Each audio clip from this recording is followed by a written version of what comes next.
On Stu's flies, one of the most important things you start with is a loop to keep your materials from wrapping on the hook when you're casting the tarpon. I've got 20-pound hard mason here, cut to about 1 inch to 1.5 inches in length. I'm going to lay one end of the material along the side of the hook closest to me and wrap over it. Then I'm going to turn the other end across and do the same thing, keeping that piece of material riding right along the top on the other side.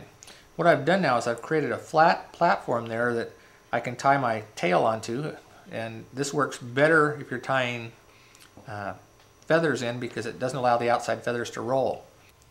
We're going to use rust-colored bunny strips for the tail. It will be about from the eye of the hook to just behind the end of the loop in length. The way we measure the length on the different sizes of hooks that we tie these on. If you notice the front, I have cut in a triangle. That's so when it's wrapped on and wrapped over with thread on the top, it doesn't leave a solid lump like a square cut end would leave. It tapers down better. I'm going to lay that bunny right there on that flat spot we've created with our loop and start to wrap over it, secure it, and also to hide it. And then I'm going to go toward the front, just wrapping over the bare hook shank as I go, placing the wraps really close together to just cover the body and make it a uniform colored body. And we're going to stop about 1.5 eye lengths behind the eye of the hook. Now the body of the fly at this point, we like to put some type of a finish on it. I like to use a sparkle fingernail polish just to give a little bit of sparkle, but also help secure the thread so it won't get chewed up by the first tarpon that eats it. Next we're going to put on the collar, which is made from natural gray squirrel tail. I'm going to stand up a section of the squirrel and get the tips as even as I can down one side of it just with my fingers. I'm going to go down right tight against the skin on the tail and cut off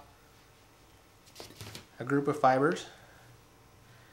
Even them out as best I can just with my fingers, pulling out all the short or broken off stuff or the under fuzz that's in the fur. I'm going to take these and put them in a hair stacker. By putting them in and wiggling them as I go in, I can get all the side hairs and everything to go in, or almost all of them. Any of them that tend to stray, you can pick out with your fingers and kind of get them all down in there. Now I'm going to tap it. You don't need to pound on your table and make a lot of noise when you pack hair, drive all your family nuts, because the action that actually pushes the hair down into the tip is the stopping motion. The sudden stop forces the hair down to the bottom of the packer. Now when we stop, we've got nice evenly packed fibers, and any of them that are extremely short or broken off, you can also pull those out at this time to give a nice even batch of squirrel tail for your collar. I'm going to cut them all so they're fairly close to length. I want the tips to go back just to the bend of the hook, and then I can cut off right behind the eye of the hook any extra length we've got. I'm going to lay the squirrel down so the cut ends are right behind the eye of the hook. Make 2 soft wraps around and then work the fiber back and forth to get the hair to go all the way around the hook shank. Now I can pull down hard and make my tight wraps to secure it in place. This time it should be flared out nicely around the hook. Gives us nice even collar. Now I'm going to work my way toward the front. There's the square cut ends that we made now can be trimmed at an angle, getting some of the different fibers cut with a little bit of taper so when our thread goes over them, it'll form a tapered head down to the back of the eye of the hook. I'm going to wrap over those I just cut and work my way back up, filling in all the gaps so it's a nice smooth even head. I'm pulling extremely hard on this when I'm tying with it because I know that I'm not going to break the thread. I'm going to tie by 1/2 inch just to finish this by just putting thumb underneath, 2 fingers on top, rolling it over. Now when I'm pulling on this, I can pull down and the end of the knot would be under the hook. By pulling up here, I can guide that 1/2 inch over to being right behind the little cut part on the eye of the hook.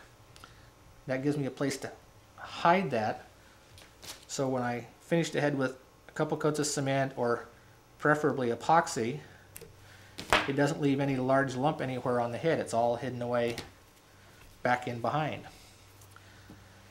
Now we'll put on a coat of sparkle nail polish, just clear with silver sparkles. And what this does is it makes the threads bonded a little bit together, so it gives us a firm base to put on our painted eyes. We'll put a white with a blacked out eye on both sides, and then put a coat of finish on it of either a clear glossy type head cement or epoxy. And that is the finished Apte tarpon fly.